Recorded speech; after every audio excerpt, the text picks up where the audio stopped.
just a pure stream of, hi, good morning. Welcome to SJU. It's Friday. Welcome to my favorite D&D party with Dan Murrell, our pure paladin, Roxy, our smug and cunning rogue, Billy Business, our very annoyed wizard, and me, to be determined.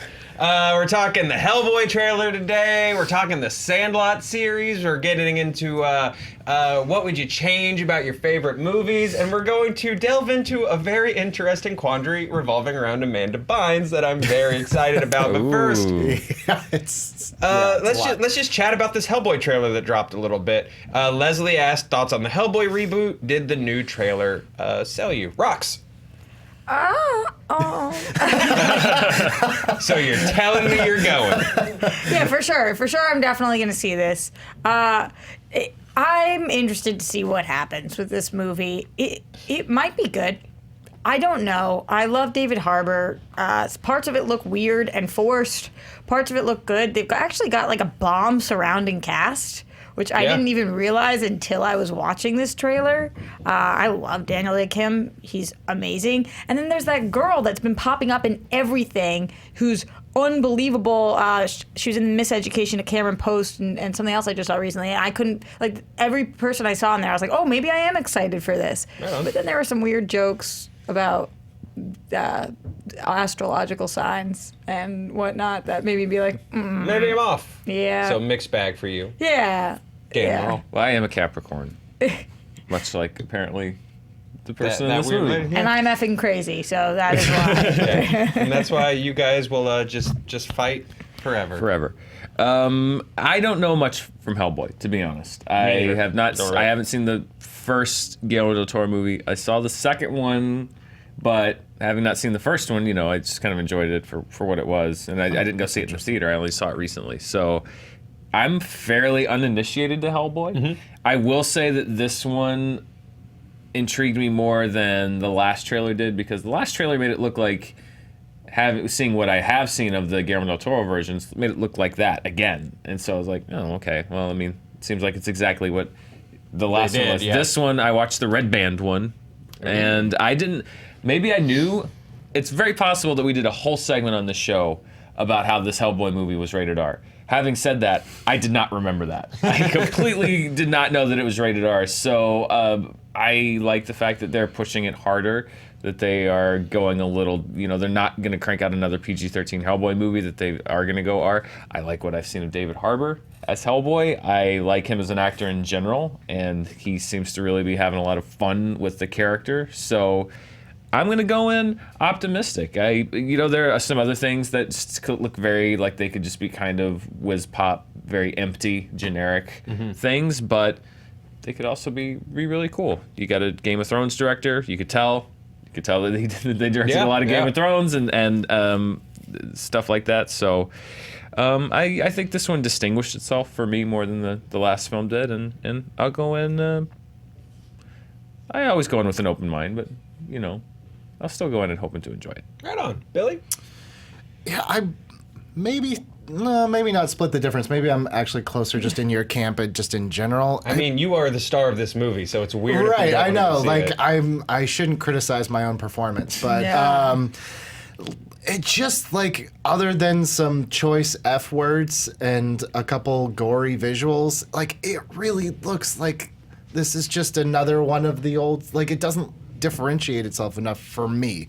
Sure. It almost has the Beauty and the Beast syndrome of yeah, I know, I've seen this. Yeah, you already did this movie. I wasn't crazy about the orchestral Smoke on the Water. I think it would have been cool if they'd used the actual Deep Purple song. I know that's the minorest quibble, but it looks fine. It looks like the same Hellboy I liked 15 years ago. So I'll probably see this one and be like, cool, Hellboy. Yeah. I know a lot of fans of the comics are really excited because this seems closer to the comics. I don't know the Hellboy comics well. Thus, I get screamed at a lot when I'm like, I like the first and second Hellboy, and really hardcore Hellboy fans are like, it's not Hellboy, and I'm like, I don't know. I like that he liked cats and that tree demon looked neat. It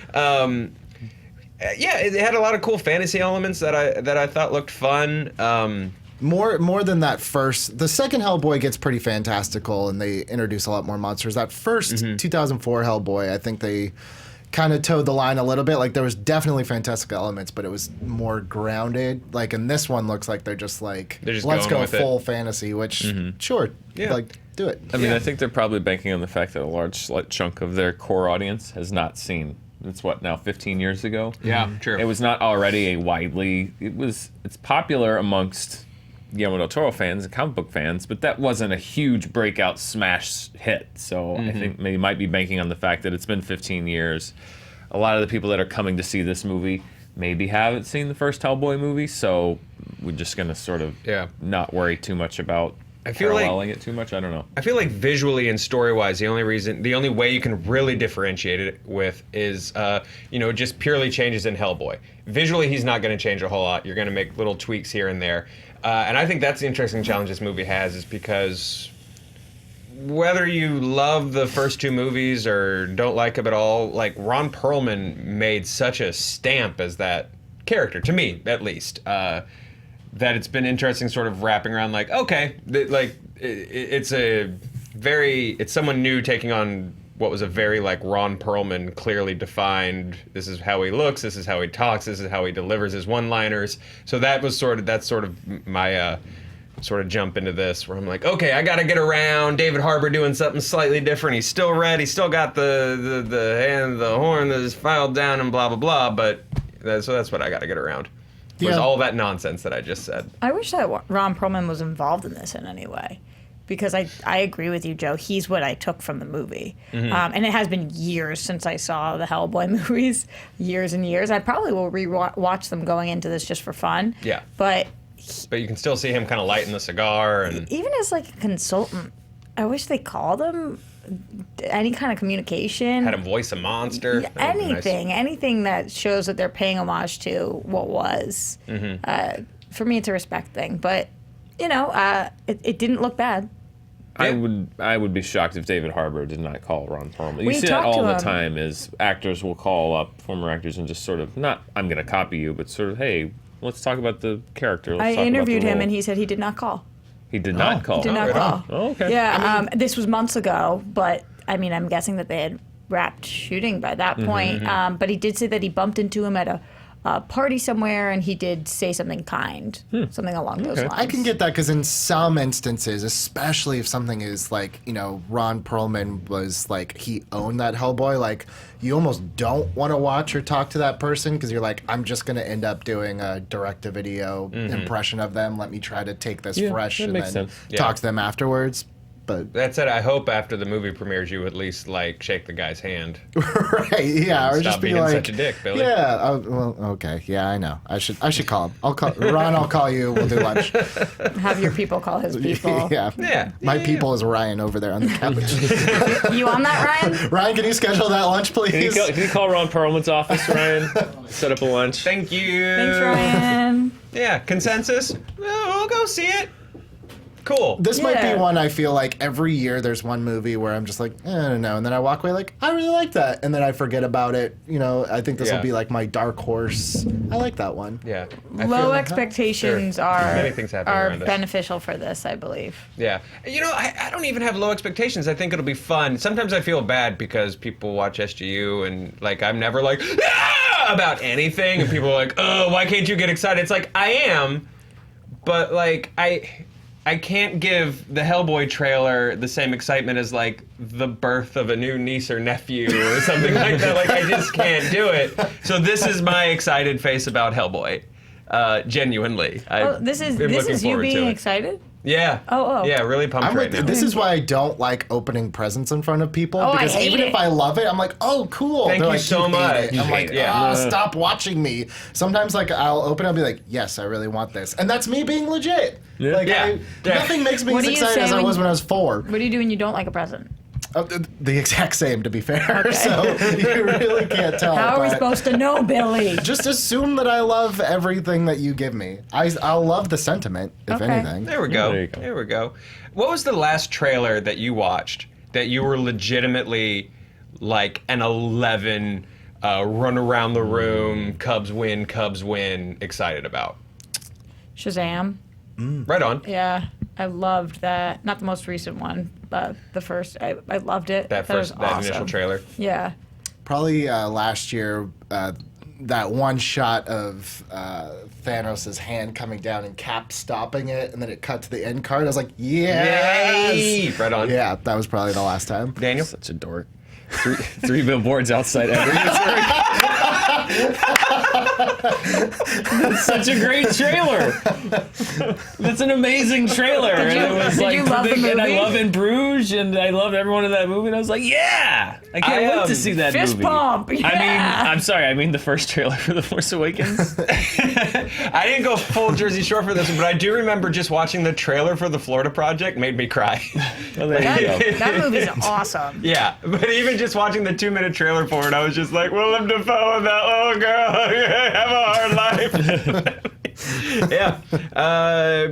Let's jump into some fan questions. Joshua asked, the creator of The Sandlot just announced they're doing a new streaming show, and all of the original cast is coming back, and it's set in the 80s. What do you guys think? Billy, you wanted to make sure that we asked this one, so what do you think, buddy? Boo! Here's why. Oh my God. The end of this movie, we see adult Scotty and we see adult Benny. So bringing them back as adults in this, if you're going to bring back the original cast, this is what I call the Bob Saget syndrome, where you gave me 8 years of How I Met Your Mother with a voiceover, and then it was like, then Josh Radnor gives the very last line. I'm like, wait, why did you have Saget voice for 8 years when clearly you are a different person? It's going to be the same thing because I already know what Benny and Scotty look like. It's going to ruin the continuity, and I don't care what happened to the kids. That's not the point of the story. And Bertram is, like, gone. You're going to bring back Bertram and undo what you did, which was, yeah, he just got lost in the 70s. That's a great outro for that character. That's so of the time. So you bring him back in some stupid streaming show, like, I hate it. Why are you doing this? You made 2 horrible direct-to-video Sandlot movies. Boo! Boo, you greedy a-holes. Just go mine the grave. Go grave rob some other IP, but not something as pure as The Sandlot. Don't do it. So Johanna asked, if you could change one thing about your... Doing that rant, I like to think, this popped in my head, is Samuel L. Jackson in Pulp Fiction saying, what do Benny and Scotty look like? Say yeah one more time! I was thinking Princess Bride when it's boo! So dumb. You had a pure baseball movie and you threw it away! I feel like I don't even know if I have an opinion anymore. Because, first of all, I'm afraid to say anything other than that. And I don't have as strong an opinion. This is fun. Hellboy's about to shoot you with this is a fine. with a gun. No, you're free to be wrong. That's fine. I love The Sandlot. I love the idea of seeing more Sandlot. If it's good. And if it's not good, then it will suck. I will give it the benefit of the doubt because Cobra Kai, under no circumstances, should have worked at all. And it should did. have been dead on arrival, and I love it so much. It's fantastic. It actually breathes new life into the characters. It reframes how you look at the first movie. So if the Sandlot show can even get 60-70% of the way there in terms of what Cobra Kai was able to do for Karate Kid, maybe. Is this YouTube? Is it going to YouTube streaming? I don't think they announced where it's going yet.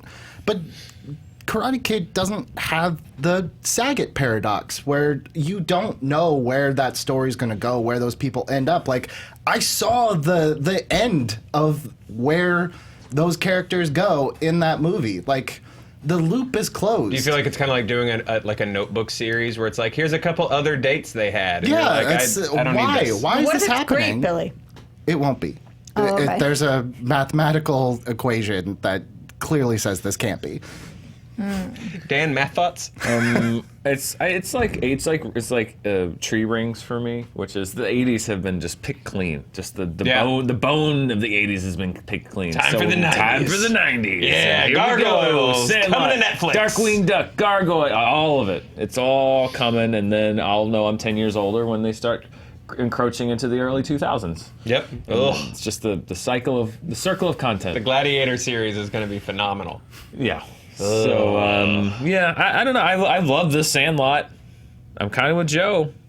Cobra Kai sounded like the worst, most cynical. I don't want to watch that thing in the world, and it's been very well received. So I wouldn't say it's a mathematical impossibility that it could be good. You're all crazy.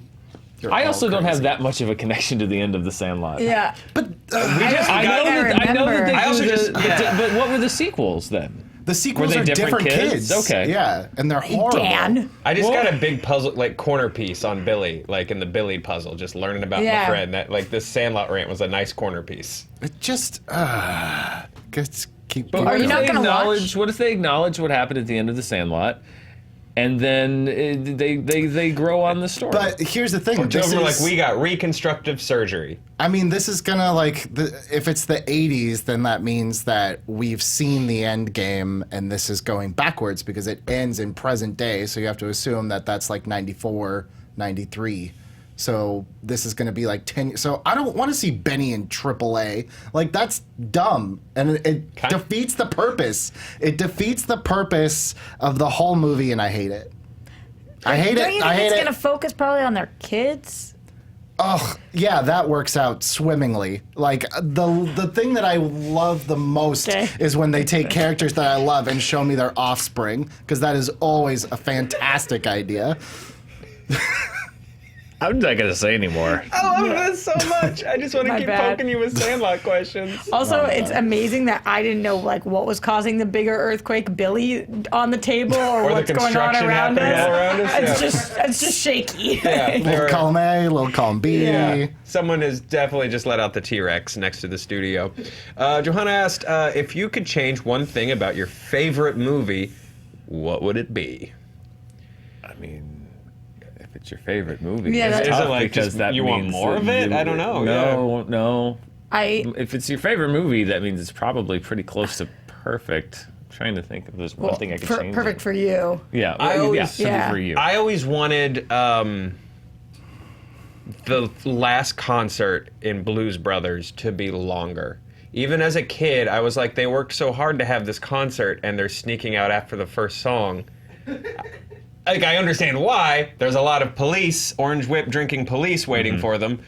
But even as like a little kid, I was just like, oh, they worked the whole movie to have. They handed out flyers on the beach, and they only get to do one song. That always made me so. I'd throw 2 more songs into Blues Brothers. I would- Pacing issues be damned. Mine is actually a reversion. I would go to Jaws, my favorite movie. And in the 90s / early 2000s, when they did it for DVD, they redid the audio because you had to do it like DTS 5.1 instead of mono, which is largely what it was mixed in, or at least certainly not up to the current standards. And they re-foleyed everything.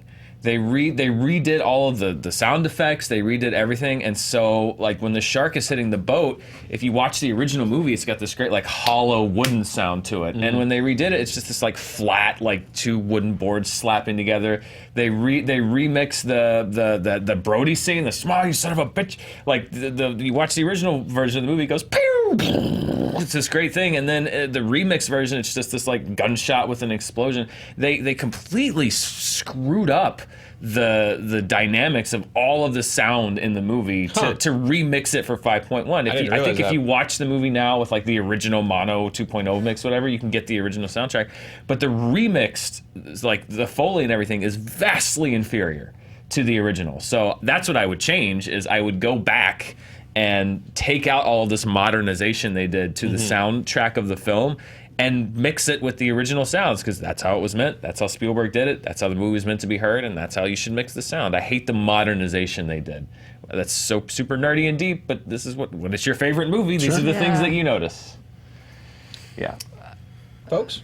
You got one? I have it loaded. Oh, yep. go. I read this question, and I was like, this is a great time. I brought this up in SJU last year, and it's the 30th anniversary of this film now. So this is the time that we can do this. And it's your I know favorite what movie? this is. Yep. Dan knows exactly what this is. This is your favorite movie. It's in my top 5, yes. okay. There's rumored to be a 4K release of this coming in June, so there's still time we can fix this. Joe, do you have Guys, any idea what he's about to say? No. Me neither. Dan knows. In Batman, when we first see the Joker 89? walk in, Batman this is 89. about to spoiler alert. This Spoiler is about alert, to ruin. you will never You'll be never able to watch unsee this. this. I ruined this for a handful of people. I hope there's new viewers I can ruin this for. I'm one of them. The Joker comes in, his first big reveal. They Is this when Palance a little bit of this is when he sees Jack Palance. A little bit of his makeup wiped off, Jack Nicholson's makeup. Instead of reapplying the makeup, they put, or it was on his jacket, excuse me. So instead of like just wiping the makeup off his jacket, they put purple like shoe polish or nail polish on his jacket, and it rubs off on his neck. In his big reveal, JT, hashtag fix the neck. Go in there with all of your digital wizardry, and all you have to do is hashtag fix the neck. Warner Brothers. He has a hanky. No, it is, and it is gone in the next Hard shot. to see in that picture, but Not- it's You very. I see it. You can Yeah. see it. Yeah. And it is so distracting for what is like the greatest reveal maybe in comic book history. Warner Brothers. I will buy 55 copies of this and The Departed and not change the rat. About to say, Billy's just started to digitally erase the shoe polish.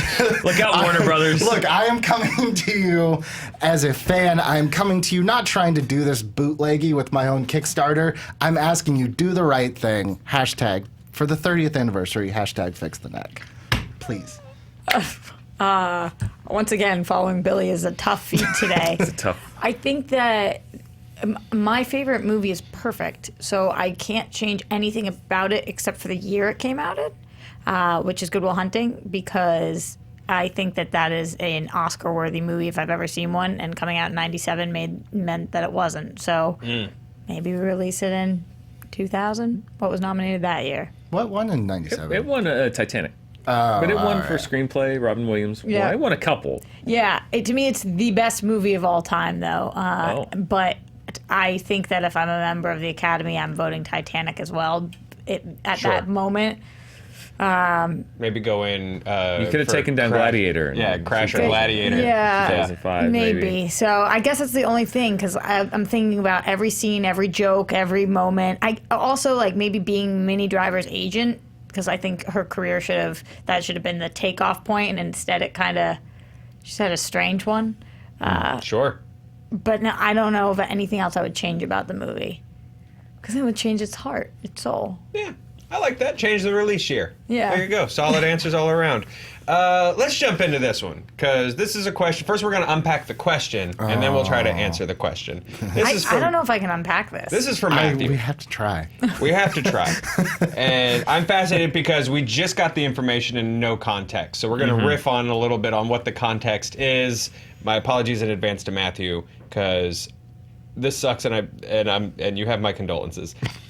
My ex-fiance cheated on me during an Amanda Bynes movie, and now I can't watch Amanda Bynes. Is there any movie ruined by a bad experience that you can't watch anymore? First of all, sir, my condolences. That sucks.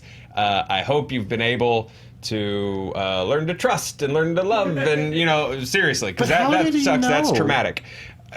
Now That's what I that want to said, know. During it, like, did he find out while watching an Amanda Bynes movie? Like, did this he look occur? over? Right. I'm not making light of it. Like, I'm genuinely curious. Like, while watching Was an it Amanda during the Bynes film? movie. Here's what I'll open up about. For me, when I found out my ex-boyfriend was cheating on me, I was watching a Pink Floyd cover band, and I could not.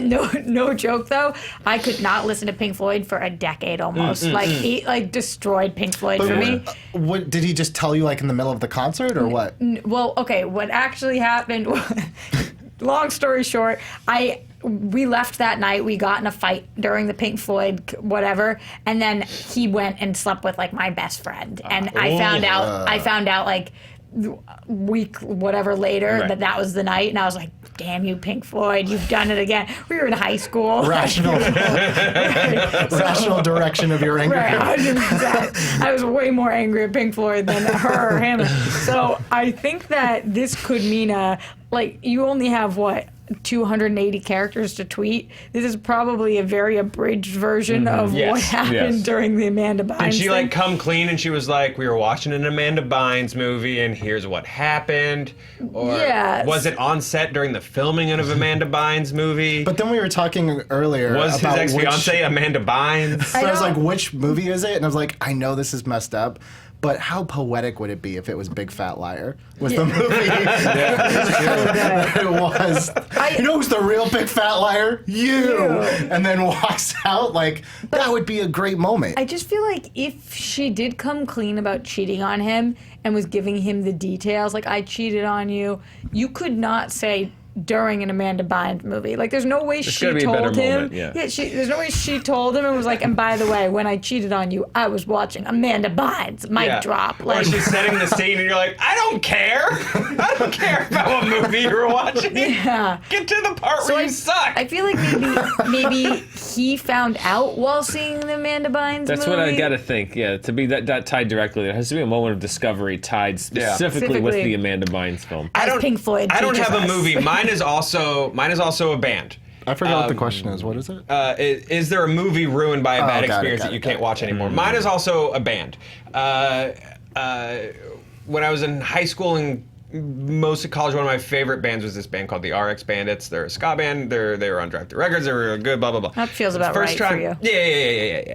Very on brand. First time I tried to go see the RX Bandits, I couldn't because my grandma died, and so I had to give that ticket away and go to Baltimore to mourn. Second time I tried to see the RX Bandits was in Florida, and we had to evacuate for a hurricane, so I couldn't go see the RX Bandits. Third time I tried to go see the RX Bandits, I was kidnapped for 45 minutes in the Mission District in San Francisco, and so I could not go see the RX Bandits. I do have follow-up questions, but I guess that's another show. That's another show. So now but you're I was like, I'm not kidnapped for getting about an tickets hour. anymore. So no RX Bandits. So no, I'm never going. Like, Thanos might actually snap if I try to ever go see them live. Can you still listen to them or no? I didn't for a while, but I also think that that's because I just got tired of listening to them. Maybe, I don't know. I think it's more to do with trying to go see them. Just not a doable thing. Not a good idea. Dan, any? Nothing comes to mind. I generally use movies often as therapy. So if I'm going through something bad, it's not that I'm averse to them. I will dive more deeply into them. So I can't think of anything off the top of my head that I'm like, I can never watch that movie again. It's ruined for me. Yeah. Thankfully, thus far. We do have movies that we do use as therapy that we don't just sort of watch on a lark. Like, the first two How to Train Your Dragons in our house are like, okay, we need to sit down and watch How to Train Your Dragon, not just like, hey, you want to watch How to Train Your Dragon? So stuff like that we won't necessarily watch all the time because those are for special, we emotionally need this right now kind of moments. Billy, any? I mean, I don't typically I don't like the movie as it stands, but the two times that I watched the first Andrew Garfield Amazing Spider-Man, like the first time I went to go buy a ticket, my card was declined. I looked and someone had wiped out all my checking and savings. So my friend bought a ticket, but all during the movie I was just stewing because Bank of America's like, yeah, we'll look into it and we'll get back to you in like 30 days. I was like, I'm nothing. They were good about it. And then the second time I watched it, I was like, I dislike this movie, but I wonder if it was just because it was the circumstances.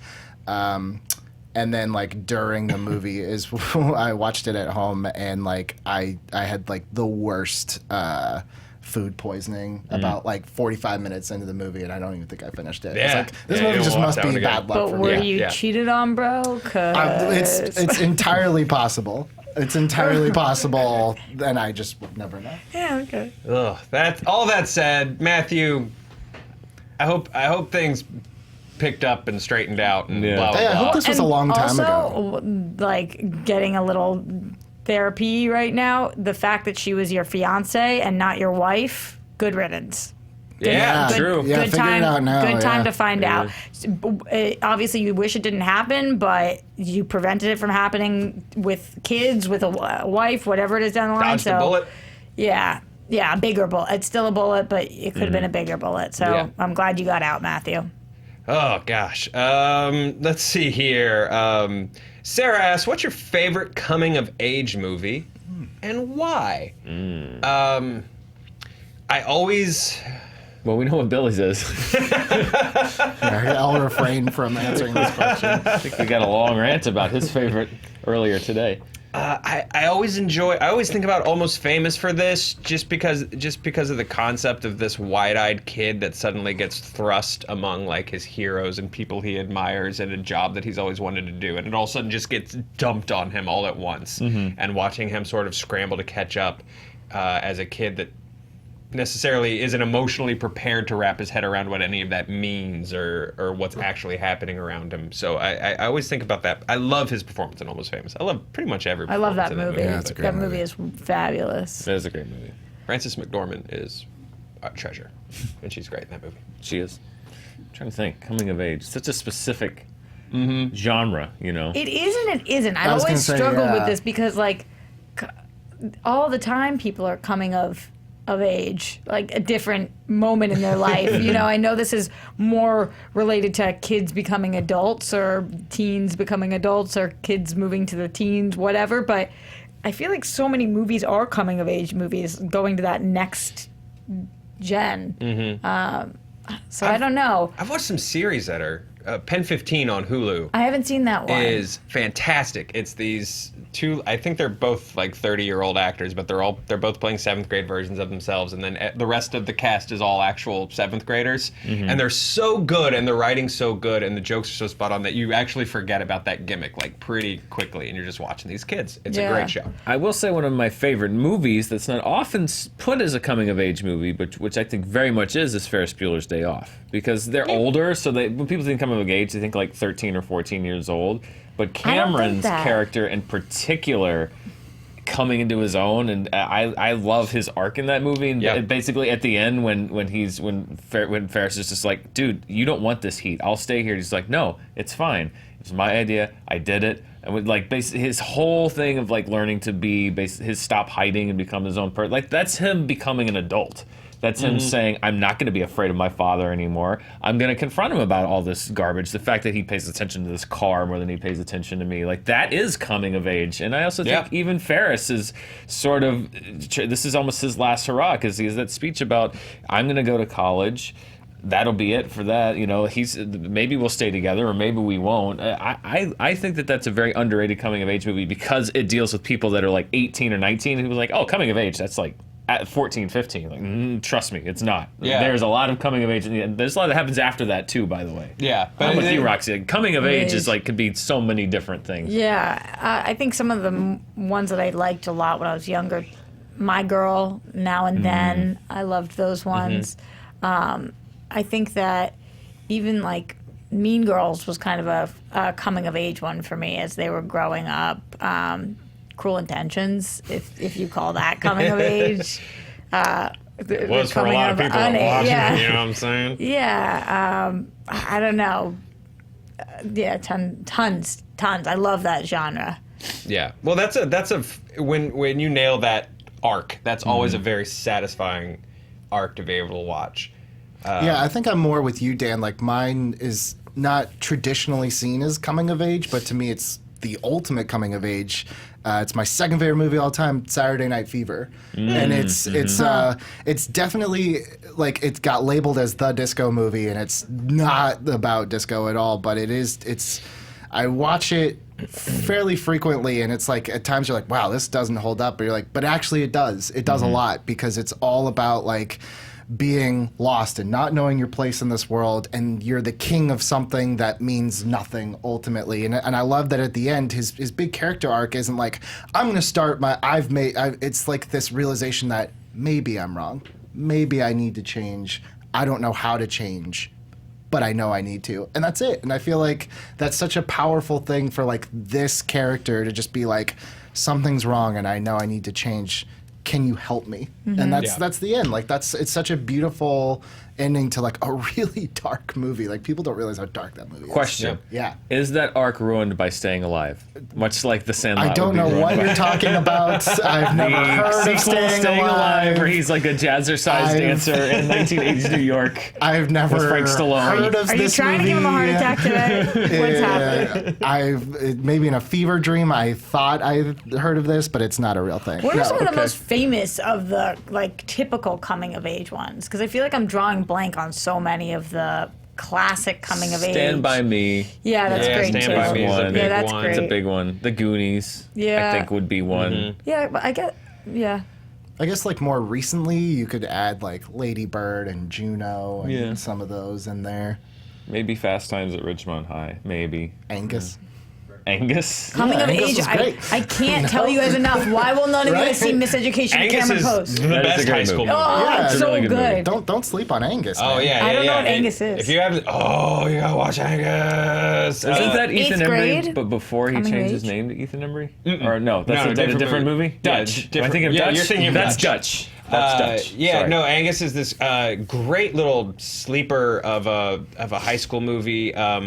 Kathy Bates plays this. It's about this sort of fat kid who is, obviously dealing with bullying at school, and they, as a joke, he gets voted prom king, and it's just sort of him dealing with that. The young lady from Jurassic Park is. Ariana Richards? Yes, she's sort of like his love interest. Kathy Bates plays his mom. She's fantastic in it. George C. Scott plays his grandpa. It's for like a movie no one ever heard of. It has like this badass little cast, and great movie. Great soundtrack too. Yep. Angus. One of the greats.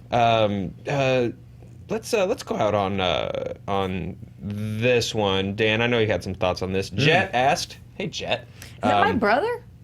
is your brother named Jet?" Yeah. Remember he came in for a Flash. Oh, and that's Friends. right. Yeah.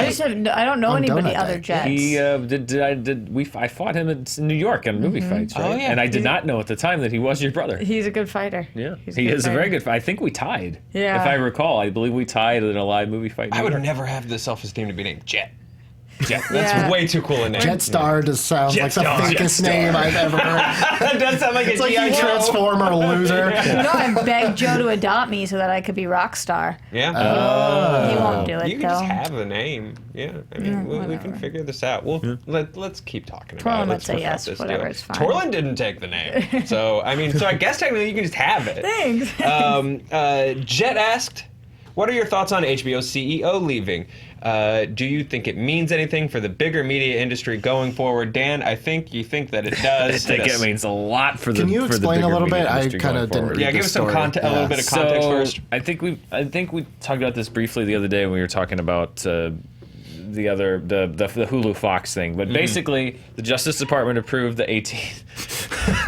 People like screaming outside the door. It's really weird. That was like a Michael Jackson. like, yell. Super weird. Okay.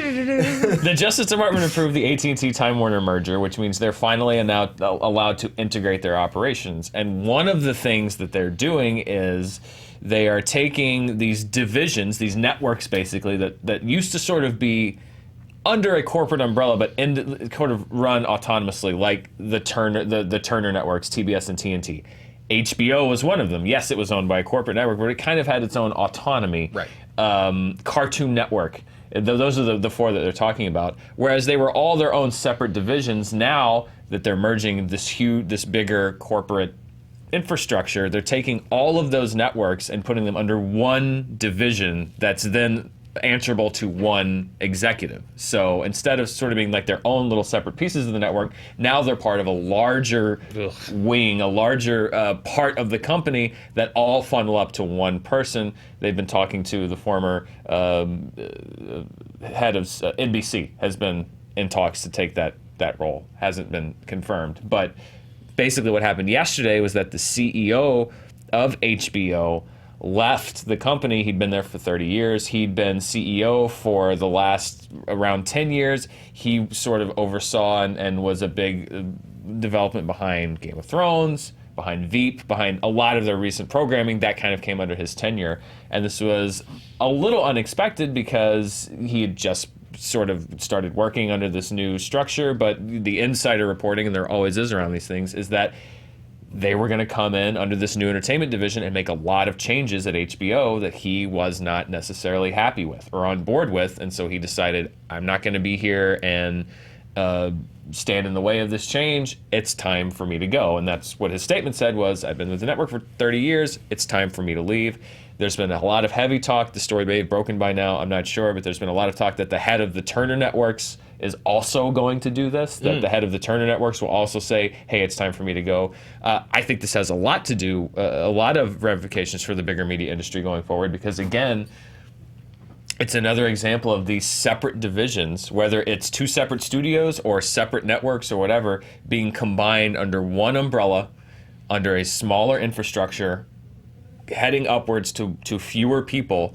And personal opinion, I don't think that's necessarily healthy, because instead of having people that can perhaps champion a Game of Thrones, or if you're at Cartoon Network, champion a Rick and Morty, champion a show that might be a big risk, or maybe that comes out and doesn't have great ratings but then will go on to do well, if that's all going up to one person, then the number of decision points falls drastically. And I think that you have less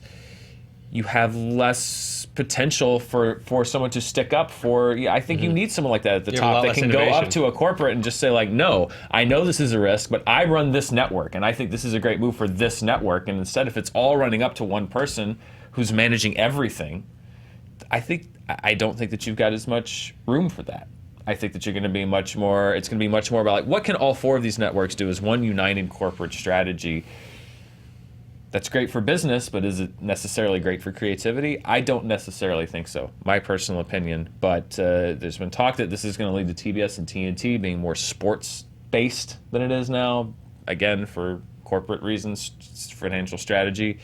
I'm not a fan of it. I don't like this move toward conglomeration and shedding infrastructure jobs, of basically just uniting everything under these huge divisions. I think that it's all just going to become safe and homogenized. I don't like it.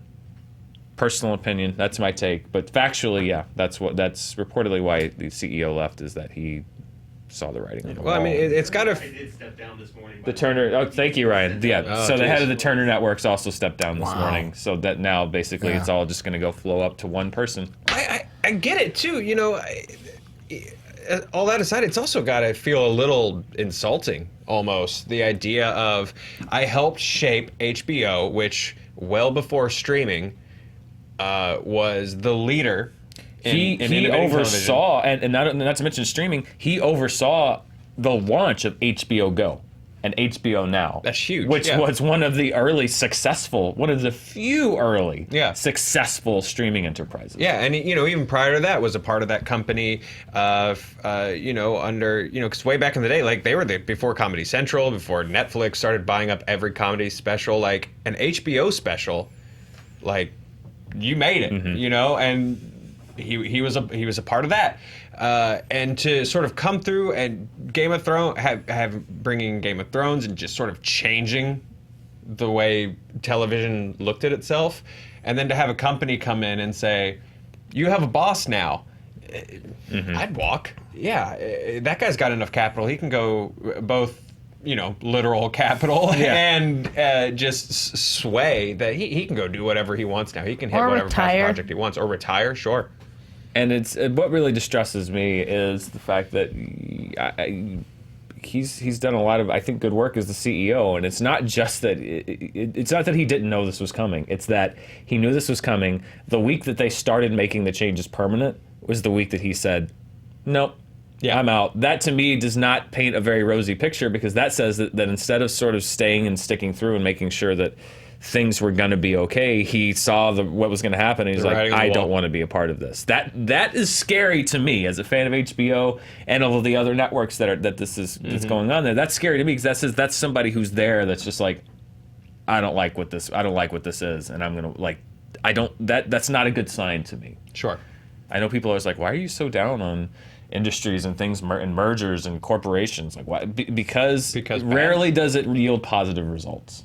That's why. For the creators. For the creators, for the fans, for the people that work there, for the employees. There's very rarely a huge upside to this, other than bigger, at the expense of smaller. Yeah, we saw what happened with the AOL Time Warner merger back in the day. It's like, man, this never works out. This almost never works out. Yeah.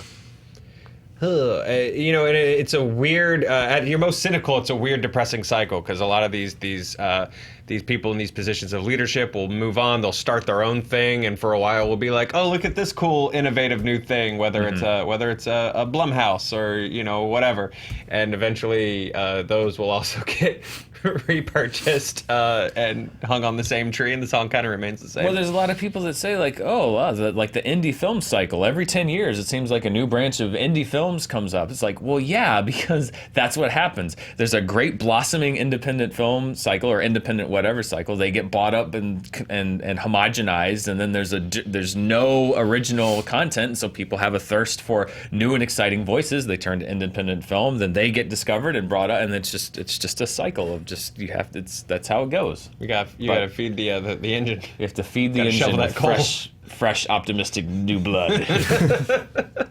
Guys, you have any thoughts? I mean, Dan kind of. No, that was very eloquent, informative. I have nothing to add to that. Yeah. Rox? I completely agree with everything Dan said. I also think it's concerning because HBO, although they have streaming elements, that's the one that most people point to as the leader, like in terms of everybody knows Netflix, Amazon, Hulu, they're all making great, risky, edgy content. Mm-hmm. But then people are like, but HBO is the king. Mm-hmm. And if HBO is no longer the king, I think that we might be a little bit in trouble for things that are not streaming services. Well, it's like a benchmark of quality right. almost, and if that vanishes, they also rarely ever miss, and this sounds like potential to miss more. And they also, I saw an interview yesterday. They had the first interview with the studio head of Warner Brothers as far as movies go, and they're like, "What's the strategy going forward?" And one of the first things he said was, "More Matrix movies, more Mad Max movies." So, I like the idea of working with George Miller on more Mad Max movies. That's great. But the first thing is, it sounds like one of their main strategies now is we're going to dig up the Matrix, spruce it up, and trot it back out again. It's like is anyone asking for more Matrix movies? Has anyone? I still haven't seen the original Matrix movies. There you go. Roxy hasn't even just re-released it for Roxy. Thank you. And we'll be fine. Like, is anyone clamoring for more Matrix movies? No, but it's I'm not even clamoring for Harry Potter anymore, Dan. That's what they've done to me. It's an IP that the studio owns. It's safe.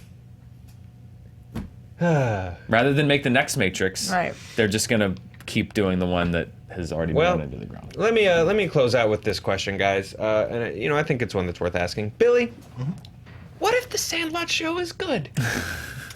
Oh, man. And then I'll never be able to come back on the show. Guys, that's our show. Enjoy your weekend. Props to Matthew, sir. You've earned this weekend. Have a good one. Enjoy it. Dan, Billy, Roxy, me. Bye, guys.